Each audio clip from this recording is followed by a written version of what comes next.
Fighting Blindness Canada's Viewpoint is a virtual education series that brings you the latest in vision research presented by health experts from across Canada. The webinar you're about to watch is a recording. To learn more about the research we fund and upcoming webinars and events, please visit our website at fightingblindness.ca. This Viewpoint webinar is proudly presented by Bayer and supported by AGTC, Abbvie, Janssen, MeiraGTx, Novartis, and Roche. We'd also like to thank Accessible Media Inc., our national media partner. Thank you for watching. We hope you enjoy this webinar and share your thoughts with us in the comment section below. What we're going to do today is we're going to do a little bit of a Q&A with our three speakers, and we have another speaker who's coming to us virtually. And the format I'll give a quick introduction, I'll ask a few questions, move on to the next speaker, and at the end we'll keep time for questions from the audience, because I know that's, to be honest, probably the most important thing. So we're going to start off with, we've got Dr. Rod Bremner, Dr. Vince Tropepe, and Dr. Ajoy Vincent here. So I'm going to start with Dr. Rod Bremner. So he obtained his PhD in Glasgow and then did a postdoctoral fellowship at SickKids in Toronto. He started his own lab in 1994 at the Toronto Western before moving to the Lunenfeld Tannenbaum Research Institute.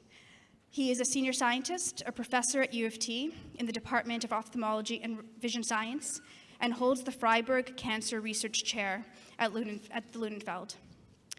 So Rod's initial interest in the retina started from his work on retinoblastoma, which is a childhood eye cancer, and that journey sparked a long-term interest in retinitis pigmentosa. So the Bremner lab is developing tools to apply gene editing techniques such as CRISPR to find genes that trigger the loss of photoreceptors. So welcome, Rod. Thank you. Yeah. So let's start off sort of hopefully an easy question to set the stage for everybody. I know a lot of people in this audience probably know the answer to this, but for people who don't, how does retinitis pigmentosa impact a patient's vision?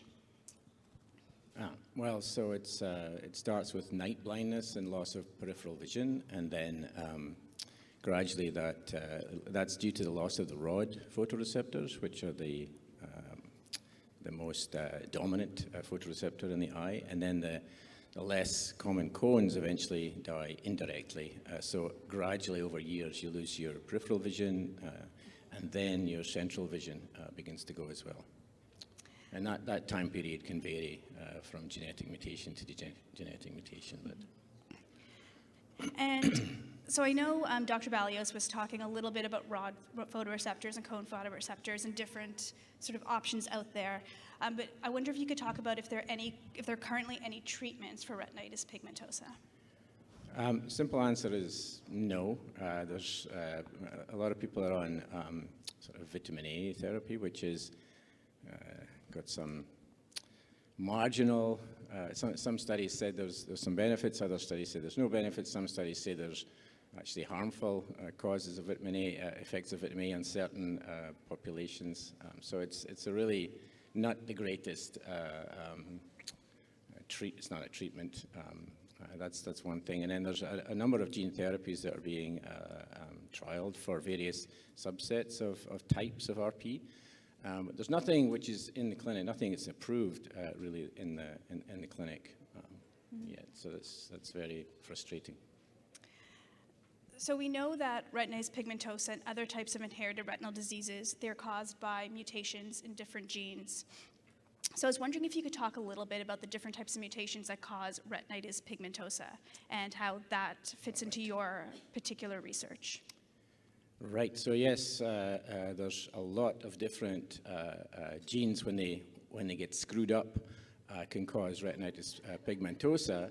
There's about it's close to 100 different genes that can cause this disease. So as you can imagine, I can't go through 100 different genes and explain what they all do, but they have different roles. You know, there's always networks of genes that work together to do different functions, and so there's genes that are important for converting the light that you're seeing in the room to an electrical signal in the eye. There are genes which are important for the structure of the photoreceptors. There are genes which are important for switching on other genes that have important function. There are genes that are important for the connection of photoreceptors to the next level, and etc. So there's a lot of different complexes of genes that work together to make this whole complex thing called vision actually work. And so when those get mutated, that can set off a cascade of disastrous events, which eventually lead to photoreceptor death because the photoreceptor stops working properly. So in retinitis pigmentosa, it's the rod cells that die. That's correct, yeah. So why do the mutations only impact the rod photoreceptors and not the cone photoreceptors? Right. So the simple explanation is that most of these genes that cause these defects are only switched on in the rods, and they have specific function in the rods. And the cones use related genes, but a different set of genes to see color vision and to deal with color vision.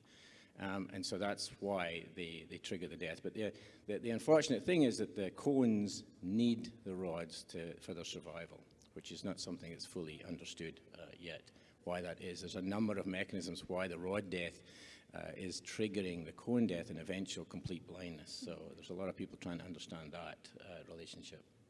Does it work the other way? So for instance, if you had Stargardt disease where your cone cells are affected, did they also impact the rod photoreceptors?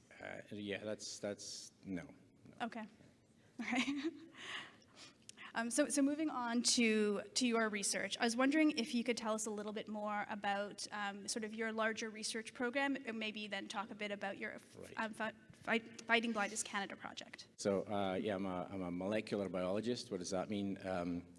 Your cells are networks of genes doing all these different complicated functions, and so we're trying to understand those networks, and we use something called functional genomics to try and understand that. And we do a lot of work in cancer, actually. So most of the people in my lab work in cancer.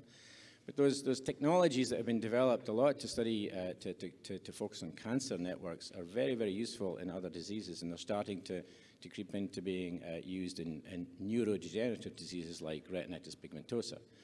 So for example, CRISPR, which is CRISPR's a technology which allows us to edit genes. And that technology actually won the Nobel Prize a few years ago, and it's everywhere now. People are using it for all sorts of things, but it's really useful in the lab because it allows us to genetically manipulate whatever gene we want in whatever way we want. And so what we're trying to do is develop a platform which exploits this technology to interrupt the death of photoreceptors. So photoreceptors are dying because of whatever mutation. We can follow that process in mice and in the lab, and we're trying to use libraries of CRISPR knockout libraries, you could call them, to study hundreds of genes at one point. So imagine that there's a gene X, right, that is actually responsible for killing the photoreceptor. If you take away that gene, now the photoreceptor will not die, presumably, right? That's the goal. So what is gene X? Who knows?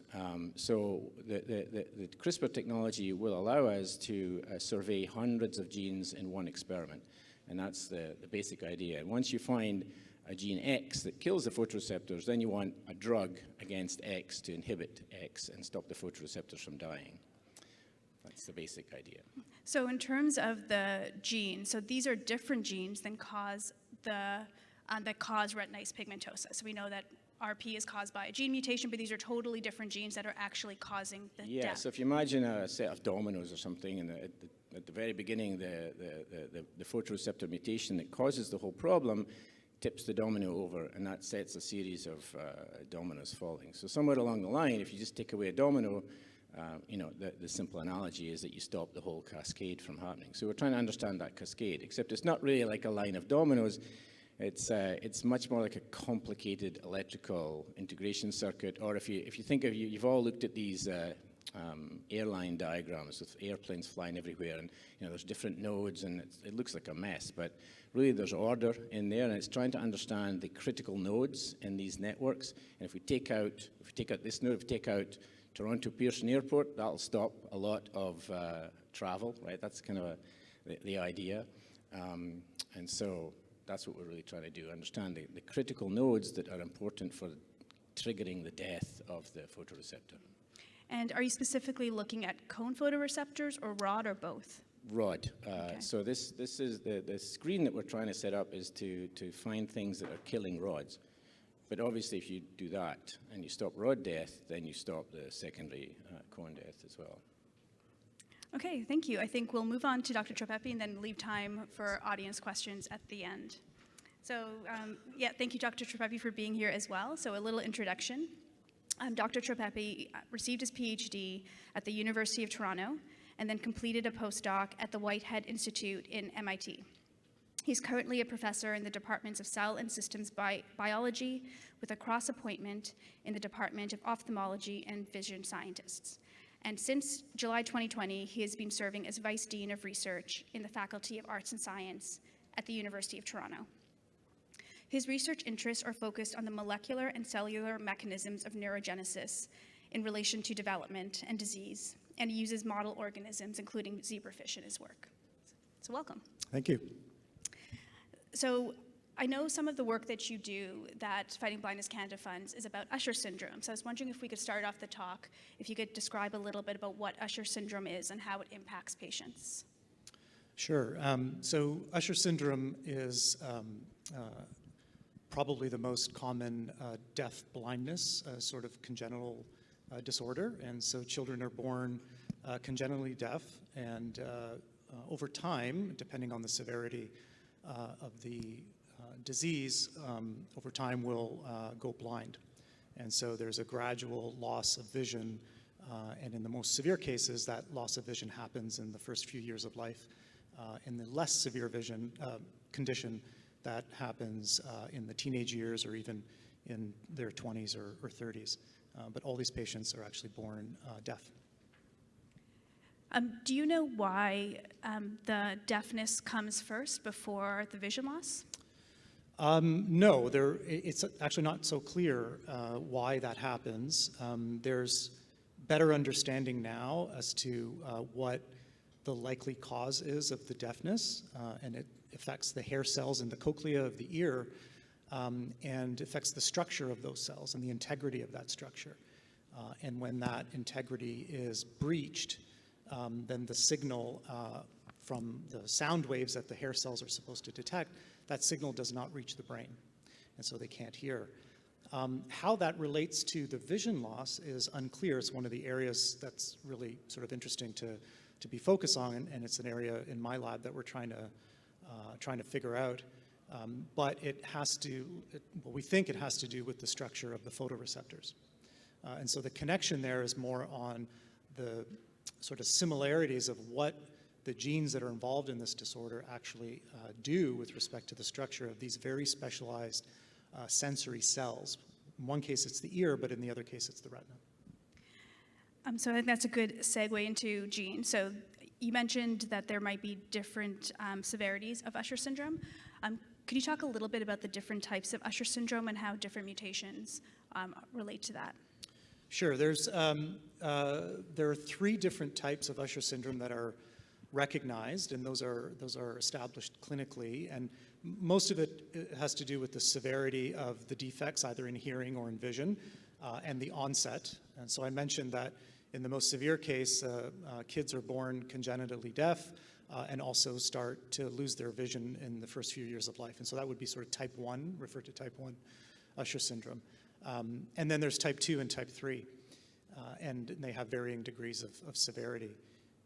The genes that are associated with those different types also sort of group together in these categories. And one of the interesting things, and actually Rod mentioned this about how genes often, their products work in networks, is that the network related to Usher syndrome of those particular genes has been reasonably well established, focusing on the hair cells of the ear. And there are sort of networks of genes involved in the more severe cases and other sub-networks of genes involved in the less severe cases. And so now it's a matter of trying to understand, well, in the most severe case, which is one of the genes that I'm looking at, what happens to that network, and also what are those genes doing? What's their role in the photoreceptors?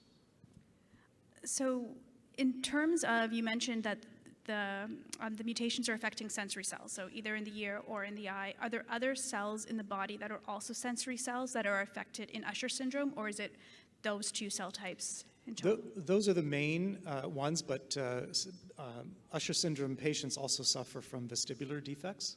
And so there are other types of cells that help with balance. And in the most severe cases, they will have hearing loss, challenges with their balance, and then they lose their vision, very early. Whether or not there are other cells and other defects, we still don't know. It's a syndrome, so it's possible that some of these gene networks are actually influencing other sensory cell types throughout the body. And do you find it, as a scientist, more complicated to work on a syndromic disease, or what are sort of some of the challenges that could be involved in that? Yeah, I think it could be a bit of a double-edged sword in the sense that I think the field has benefited quite a bit from all the work that's been done studying Usher syndrome and the defects in hearing. And we can learn a lot about that and start to ask similar questions about whether the same gene networks are having a role in photoreceptors. And that's kind of the way I got into this as well.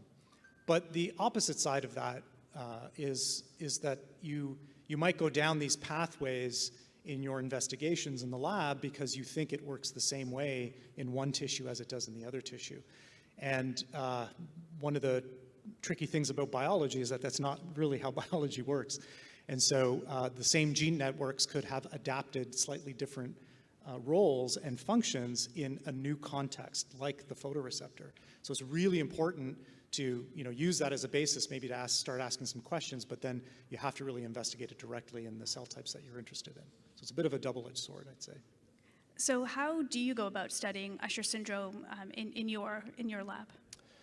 We also try to take advantage of technologies that have been developed and adapted to lots of other fields, and including CRISPR technology.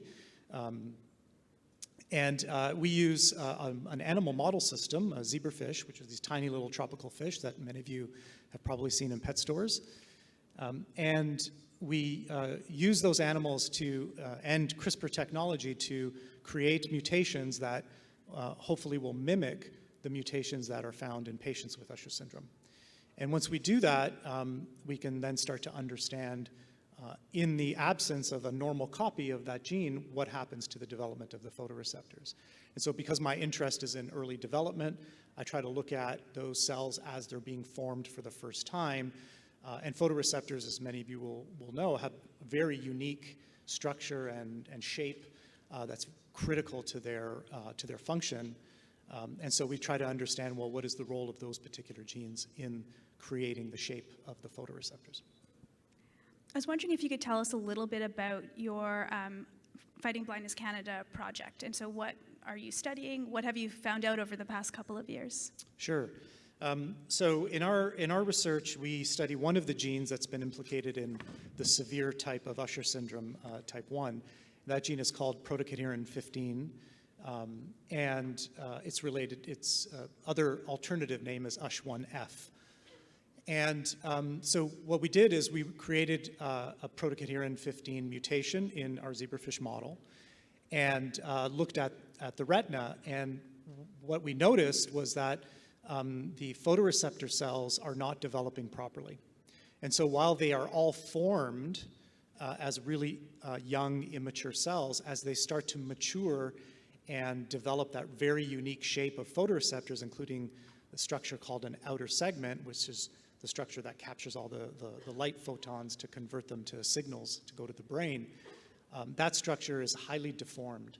And so for us, it's really exciting because for the first time, we're thinking about this disease more of an early development kind of disease as opposed to necessarily a fully degenerative disease. And so we're trying to sort out what those particular differences might be, but that's one of the directions that we're going. So in terms of the difference in structure that you're seeing, is that similar to any other mutations out there, either in Usher syndrome or other types of retinal degeneration? Yeah, so it's a little bit hard to tell.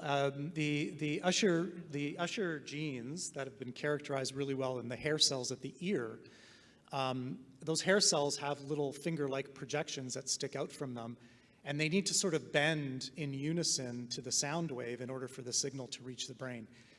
And when the genes that are affected in Usher syndrome control the structure of those hair cells, and so they're normally splayed in the disease model, and they can't bend properly.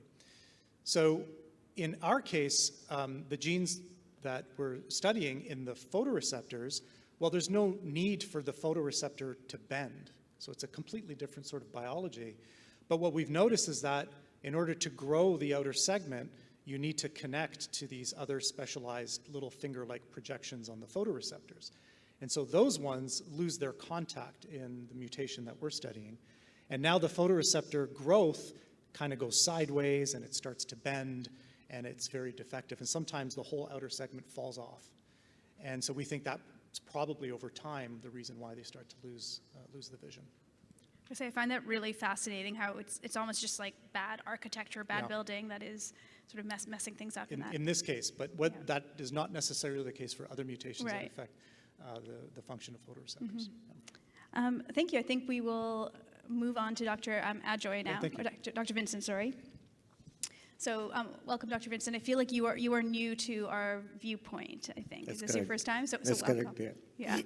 So Dr. Ajoy Vincent, he completed his medical school at the Government Medical College in Tricur in India. He did his residency in ophthalmology at St. John's Medical College in Bangalore before doing another fellowship at Moorfields Eye Hospital in London. And then another one at SickKids in Toronto with Dr. Elise Aon and Dr. Carol Westall. After this, he joined SickKids as a staff physician in eye genetics. So in addition to being a clinician, his primary research interest is to identify novel genes in retinal dystrophies and identify genotype-phenotype correlations in inherited retinal diseases to understand the underlying disease mechanisms. So I feel like this was sort of a nice trajectory from sort of like very lab-based science, moving a little bit more into sort of some of the clinical research as well. So thank you. Thank you. Yeah. So to start out with, I know we often have a lot of questions about clinical trials, and Dr. Ballios did talk a little bit about what a clinical trial is and how it's different than an approved treatment. But I was wondering if you could tell us a little bit about clinical trials and the different types of trials there are out there. Yeah, so as I'm pretty sure Dr. Ballios would have alluded to, so any new treatment or medicine, before it becomes available for public use as a treatment or cure, needs to go through different steps of development. So as a researcher or as a pharmaceutical company, you do essential steps in the lab, which could be in mice models or cell systems, and these are called preclinical stages. Once there is proof of concept, what needs to be done is they approach regulatory bodies like US FDA or Health Canada or similar bodies to actually show that or go through these steps where you can demonstrate its safety and efficacy in human beings. So it is well regulated. It makes sure that the treatment is tried in a systematic way, and it has many different phases. So to go on that trajectory, these experiments which are done in a controlled way under the auspices of a regulatory body or under the monitoring of the regulatory body in humans is called clinical trials. So clinical trials have 4 different phases for the most part. Phase 1 is the first phase where the main idea is to see, is this safe to use in humans? And next is to see what are the doses that can be used in humans? And the third thing is, are there side effects? Once these data is collected in a small number of human patients, these results are submitted back to the regulatory body. And then, not all, but a portion of these studies, the FDA approves to go to phase 2. So roughly speaking, about 65 to 70% of the studies that undergo phase 1 get approval or move to phase 2. In phase 2, what is done is, again, you monitor the safety, but also at this stage, you need to see what is the efficacy. So you want to see if it is, what is the efficacy? Does it have the desired effect on patients? And also, you want to see what is the best dosing. So that would be phase 2. Once you get these results, again, this is submitted to the regulatory body, and approximately 40% of these studies goes to phase 3, where you have a larger population. So you would test these in a larger population, you would monitor the effects and the benefits whilst taking care of the note of the side effects. So there is a phase called phase 4, which is actually after approval. So this is after the results of the phase 3 are submitted to the regulatory body. If a medication is approved for use in the market, that is phase 4, where you look at a large cohort across different populations ongoing to ensure that it is a safe and efficacious drug.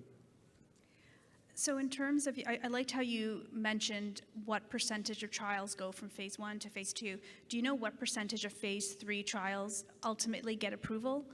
So, it varies, but roughly it is thought that if you develop 100 different medications, roughly 1/5 actually make it to the market, so 19 to 20%. This may vary depending on specialties or the type of medications that is being used, but this is a ballpark. So 1 in 5 is not that many by the time you go through all those different phases, I guess. Yes. Mm-hmm. So I was wondering, are you involved in any clinical trials, Dr. Vincent? Yes, so we are involved in, we actually finished involving in like 2 clinical trials. So one, which I'm pretty sure all of you will be very familiar with, it's for a disease called Stargardt's macular dystrophy. And we were one of the many centers which conducted phase 3. So this is not phase 1 or 2, this is way down the line, phase 3. So there was a medication which more generically called as Acusela, but the pharmacological name is Emuxistat. The idea was that this drug is safe and might help to slow the progression of macular disease in Stargardt's disease. So phase 3 was completed. Unfortunately, the results were not encouraging enough for it to move into phase 4 approval. The second, which we are almost finishing up, is for a condition called Leber congenital amaurosis. There is a gene which causes LCA, one of the many genes, I should say, called CEP290. One of the particular type of mutations in CEP290 was amenable for this treatment, so it was mutation specific in the gene. And the drug name was called cepofarsen. And again, we participated in phase 3. The hope was that from the data from phase 1 and 2 is that it can give a couple of lines of improvement in vision at the end of 24 months. Unfortunately, even for CEP290, it did not meet the primary endpoint. So even that, it looks like may not go into phase 4 with available data, but there are some of the outcome measures which are encouraging. So that brings us to a point that it becomes very important how we choose outcome measures for these clinical trials. So for cepofarsen, for instance, they said it was chosen that visual acuity would be the outcome measure. Whereas if they looked at other measures, like improvement in mobility, perhaps, it may have shown an improvement. So future trials are being planned probably with a different company to make sure or to try to reascertain if these medication can move forward. I think that was a really good point about the different endpoints. I feel like we've heard in the past year about a few trials that have not met their primary endpoint, and so might not go forward, but that there might be some promising results if you look at some of these more what they're called secondary endpoints. So based on your experience, both with the trials themselves, as well as what you're hearing around, what do you think, what's important when you're picking endpoints? How can the clinicians who are setting up these trials pick endpoints that might work better? Yeah, that's a really difficult question, because you have to design endpoints based on disease. And on the other side, you want to design endpoints based on what patients value more. So previously, we were in an era where it was more doctor prescribed. But now it is improving to see what are the outcome measures which are more valuable for patients. So for instance, Luxturna, which I'm sure all of you have heard about, they looked at few endpoints, one being mobility, and other being a simple test to see how well, it's called FST, it's just to say how there is improvement in retinal function in the dark. So there can be valuable measures, but again, the other side of the story is not all outcome measures FDA accepts as outcome measures. So some of these outcome measures are adapted from other diseases like glaucoma or AMD, which is not fair when we are looking at a progressive disease like RP. So part of this is trying to get to a point with the regulatory agencies that this is the natural history of the disease, and these are the outcome measures which is acceptable for the trial to move forward. For instance, even if you can slow the progression of RP in a patient, I think that is commendable. But for us to reach that stage, we should be able to show the natural history of a particular type of RP. Then the regulatory body might listen to you saying that, okay, the visual fields changes 5 degrees each year. With this treatment, it only changes 2 degrees each year.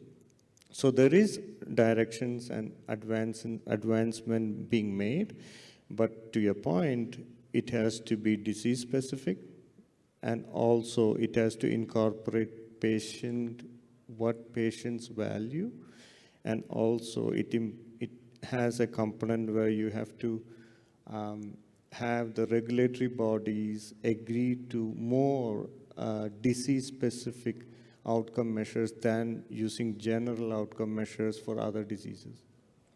And I guess since a lot of the treatments or potential treatments for inherited retinal diseases are so new, it's a learning process for the regulatory bodies, for the clinicians setting up the trials as well.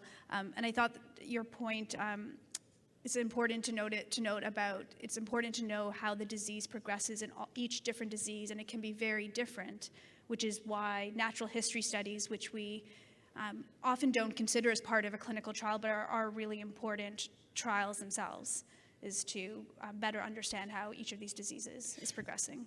Yeah, so that is why, like when you have clinical trials, there are observational studies, and then there are interventional studies. So I think it is very clear to all the inherited retinal dystrophy community that you should have natural history observational studies to actually come up with disease-specific endpoint and to know the natural history so that you can pick the right outcome measure to actually modulate treatment. So for instance, for Rush1F, which Dr. Tropepe was saying about the basic science, a multicenter natural history study is currently enrolling 40 patients with Rush1F mutations, with the aim of trying to see over 4 years what is the rate of progression of this disease. So the long-term goal is when researchers, like when Dr. Tropepe comes up with some sort of intervention, you would know what is a logical, still reproducible, robust outcome measure which we can use for these patients. Thank you. Is Dr. Dolgin on the Zoom? Yes, I think we're going to move to our fourth speaker. Thank you so much, Dr. Vincent. I was going to say, I don't know if you can see us, Dr. Dolgin, but welcome. It's so nice of you to join us. Thank you. So Dr. Dolgin is the head of patient advocacy at Applied Genetics Technology Corporation, or AGTC, and this is a clinical stage biotechnology company that is developing genetic therapies for inherited retinal diseases. Dr. Dolgin leads the patient and professional engagement strategy. Dr. Dolgin earned a doctorate in clinical pharmacy from the University of the Sciences in Philadelphia and has over 20 years of global pharmaceutical experience. So welcome. I know you were hoping to be here in person, but I'm so glad you could join us. Thank you. So I think this is a nice segue from Dr. Vincent, who was talking about clinical trials. I was wondering if you could tell us, through your experience, what should patients and families be considering if they are thinking of joining a clinical trial? Can you hear me okay? Yes, we can. Great, great. Let me just back up a little bit so everybody understands what my role is, and I apologize for not being there in person. But I think it's important to understand that as a clinical pharmacist at AGTC, my role is really twofold. I talk to, when I'm at meetings like this, and I wish I was there, it is one, to make sure that you receive the information you need to make an informed decision about whether to join a clinical trial. My job is not to convince you. It's really about making sure you have that basic understanding of what the clinical trial is and what the objectives are. As Dr. Vincent spoke earlier, there's different phases. And I think the second piece that's important to understand in terms of my role and in terms of the company, it's my responsibility to bring the voice of the patients and families to our company. We truly believe that no decision about the patient should be made without the patient. So, because you are the experts. You're the experts in your condition. You're the experts in what your challenges are in living with this condition. So my role is twofold. One is to educate, and secondly, to bring your voice into the entire development process. So even before a product gets into the clinic or into a clinical trial, we need to understand, as we spoke earlier, what are the issues and challenges of the people that are going to be receiving our product. We need to understand the most bothersome aspects of your disease so that we design a clinical trial and hence a product that best addresses those issues and can accurately measure. We talked about outcome measures. We want to make sure we're doing the right tests, that we're actually measuring a meaningful change in your life. So I just want to point that out before I get into, what are the things to expect in a clinical trial, because importantly, when I talk to patients, when I'm at a conference like this, I preface it by saying, I'm not here to convince you about what we're doing or how to join, whether you should join a trial. I think there's, to some of the points earlier, I think it's important to understand that not all clinical trials are going to be right for everyone. So there's other things that you can do to advocate for yourself. One is to join a natural history study so we can better understand the progression of the disease, as was mentioned earlier. But to your question, Larissa, I want to address that. The top 3 things that are the most common issues to consider and the questions I get the most about trials. One is the time commitment. It's not just about the patient coming into the trial, it's about the families who'll be traveling with you. The inherited retinal disorder trials, including ours, are often 5 years long or longer in some studies. Sometimes that follow-up is longer, with the most time being spent at the clinical trial site in the first 12 months. So typically there could be 12 to 15 visits, either directly at the site. Sometimes we can do things remotely, whether it's drawing blood or doing some other tests. We might be able to do that at your home or a closer place to home. than the site. But as I mentioned, there's usually about 12 visits within that first year, and then annual visits to follow up on any potential late safety issues, as well as to assess the durability of any positive effects that you may receive from that therapy. So number one is time commitment. The second piece is cost of participation, and I think this is a question that we don't often hear from patients, but it is important. First of all, to avoid trials where you're expected to pay. That's the first thing. However, there are small company trials that are not paying for travel to the site, so that's an important question. Or costs incurred, lodging, food, etc. So some may pay the cost of the trial, but expect you to pay out of pocket and then wait to get reimbursed for those expenses. So make sure you ask how each trial is, how you're expected to get there and what you're expected to pay out of pocket. And who is able to go with you? At AGTC, we don't expect a visually impaired patient to travel by themselves. So we will also pay for the cost of an individual to travel with them, as well as the lodging and food, et cetera, and we'll provide that upfront in many cases. All medical costs incurred while you were enrolled in the trial should be covered by all clinical trial sponsors. So please make sure you ask about the medical costs that may be incurred as well. And then the third thing that is important to understand and to ask about is the first two issues that we're talking about with Dr. Vincent is the risks versus the potential benefits should be considered as well. So what stage is the trial in? As mentioned earlier, phase 1, it's primarily safety. And often less than, at least with inherited retinal disorders where the numbers of patients who have the disease are very small, we call orphan diseases, we're testing the safety in often less than a couple dozen patients to determine the highest, safest dose. And then phase 2, we continue those safety assessments with that highest safest dose that we found in phase 1 in a larger group of patients to not only continue that safety assessment, but also to see, is there some hint or benefit of a biological activity? Is it working, basically? And then in phase 3, where we test that highest, safest dose with a larger group of patients to assess both benefits and safety. And in rare diseases like X-linked retinitis pigmentosa, which is what we're studying right now, we're often only studying that in about 60 to 70 patients. So you should ask and fully understand what phase the trial is in, what the objectives or primary outcomes are expected, and certainly ask about what the results they have seen to date before you decide to join a trial. Sorry, that was sort of long-winded, but I hope I answered your question. No, I think that was wonderful, and I think your first point in particular about the time that it takes to participate in a trial is something that I personally wouldn't have thought about as being as important, but seeing what the time commitment is, it clearly is something to consider. I think we have time. Yeah, time I was just going to say, certainly it's, school, if family members have to take time off from work, childcare issues, employment issues. I mean, it's not just that time, but what you have to do to make that time work for you. Yeah. I think we have time for one short question before we open it up to the floor for questions from the audience.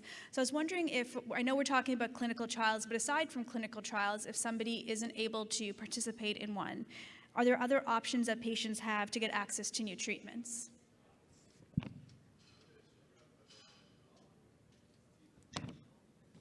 Are you addressing that particular question to me? Yeah, do you have any thoughts about that, or like what can patients do to sort of advocate for new treatments? Yeah, I think that's a great question. As I said earlier, oftentimes these small clinical trials enroll patients who have just this condition and nothing else, so there's a lot of inclusion-exclusion criteria that makes it difficult often to join a trial. But as a patient advocate, number one, I say that there's 3 other things you can do. One is to tell your story.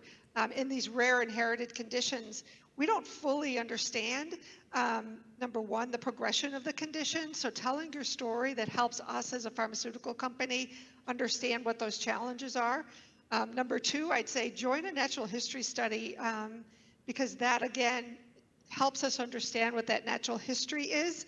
And most importantly, the third thing you can do, and I plug for, put a plug in for your registry, it's really important for not only yourself, so you'll be informed about what clinical trials may be coming up next, but joining a registry, a patient registry, if it's available to you for your specific condition or in general, like an inherited retinal disorder, is really, really important for both the clinicians who are treating you as well as the pharmaceutical companies who are trying to decide what target should we look for next? What is the unmet need out there that we should be thinking about doing a clinical trial for? So I think a patient registry and a natural history study are really important.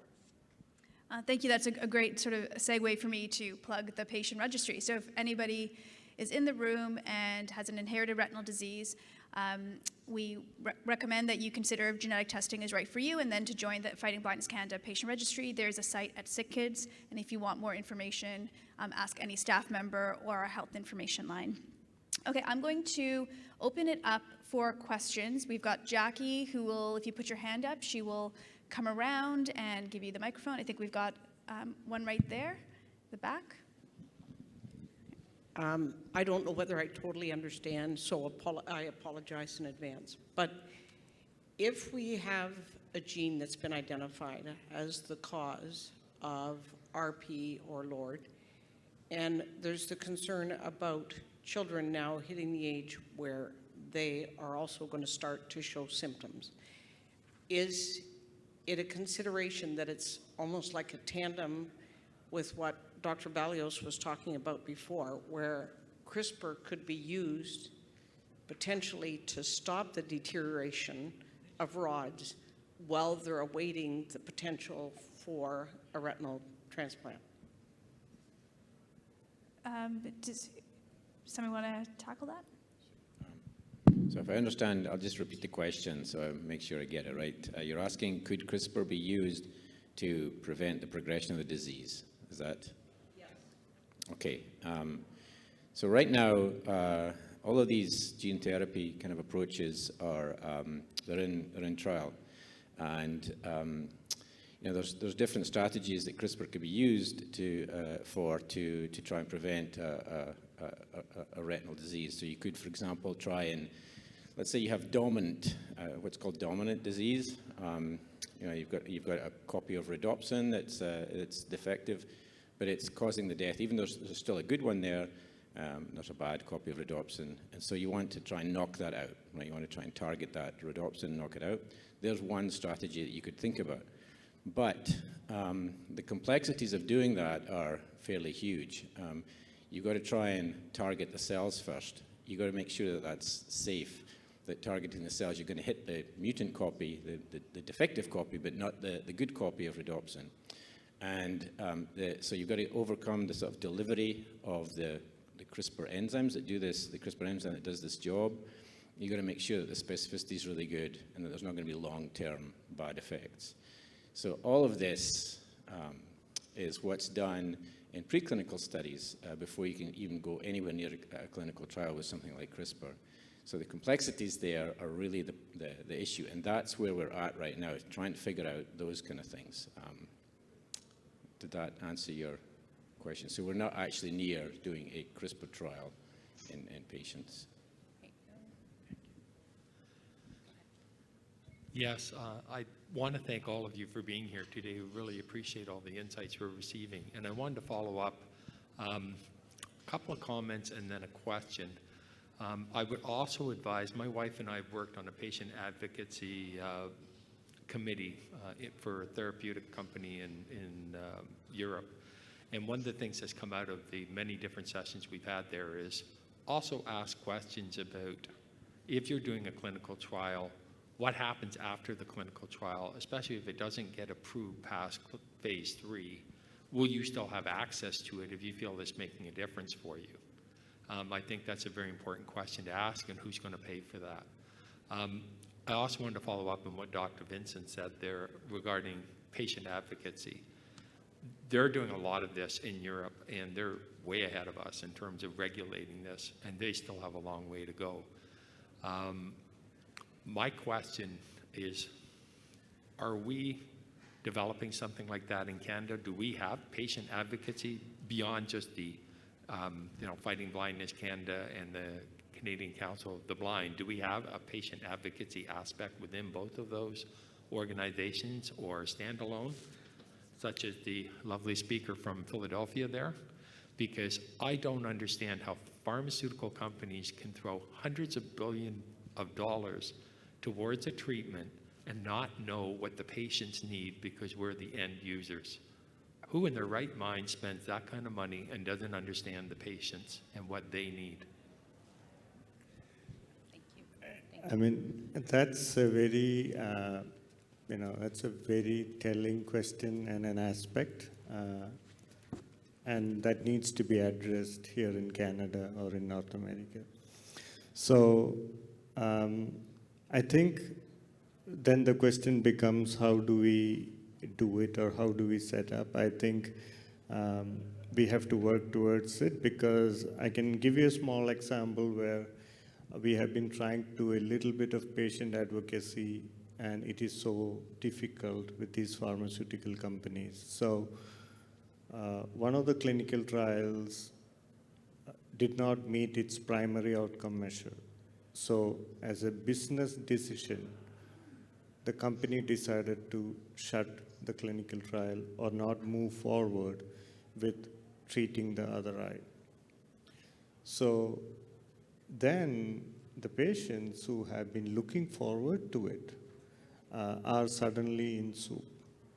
So what happens is that currently the arrangement is that whatever drug has been produced or manufactured before this decision was taken, it will be handed over to an organization, and it will be available for dispensation for compassionate use. But the terms and conditions for that, or the geographic implications of that, whether it's only available in the US or can we get it for our patients, or how about in Europe, because the trial is multicentric, is huge. And there is no clarity to us even this point. I think your point is very well taken. I hope something needs to be done. I don't have an answer, I'm sorry, but it's a very, I'm not even getting a good, point to say how important that is. Thank you. And I'd like to add to that, if I may. I mean, I think there are other issues that need to be considered. We're facing some of those questions right now in some of our trials, and when do I get the other eye treated? There's often limitations, one from the regulatory bodies that have to give us the okay to be able to treat the other eye in a clinical study. They shut down that study. There are issues, as you mentioned, about compassionate use, right to try. There are regulations. However, oftentimes it's an issue of the companies not having supply. They often just make enough supply to support the clinical trial and may not have enough to treat those patients who either didn't receive it in the clinical trial or didn't qualify, or importantly, maybe waiting to have that other eye treated. So it's not just that they don't want to, it's often regulatory issues and supply and manufacturing issues, particularly in the way of gene therapies. I can just speak to gene therapies. I can maybe add one point which I think is going in the right direction. There is more emphasis on patient-reported outcome measures, which are being studied as part of many natural history studies and also used as endpoint measures in clinical trials. But these are or cannot be used as primary outcome measures by the FDA. But that does not address the question of patient advocacy, but at least that addresses the question of what is important for patient satisfaction and what patients consider is important. Thank you. One more question. Yeah, I have one comment on what you're just talking about, and then one question. My brother and sister have the myosin 7A gene defect for Usher syndrome 1, and there was quite a number of years ago an Usher trial, which we never heard why it was stopped. Was it money? Was it not enough people in the trial? Was it that it wasn't safe to have it? Like nothing was, I know people got treated, but we know nothing about what happened, which is frustrating because it was for their gene, right? So I don't understand why we don't find out that information, why they just say it's closed down and it's done, and we hear nothing, we know nothing. So that's a frustration. Yes. Okay, so Yeah. is it for me? Yeah, okay. Yeah. So myocillin 7A, you're right. A few years ago, there was a phase 1-2 clinical trial. Part of the reason is, as I explained, in order to go from phase 2 to phase 3, you should be able to show some efficacy. And the efficacy is predetermined. So the the doctors or the company tells the FDA, this, say, improvement in vision by 2 lines or improvement in fields is what we want to show a change to support that this treatment is efficacious. But to add to that, patient selection, which we did not address for these clinical trials, is also very important. So if you are trying to select patients on vision, and if your outcome measures do not match or is not suitable, you're probably not measuring the right outcome measure, or you may be not selecting the right patient cohort, or you may be selecting a more advanced patient. So as far as I know, that trial on myocillin 7A, it did not meet the primary outcome measures. What they were looking at is to see if it helps to slow the progression of disease over time.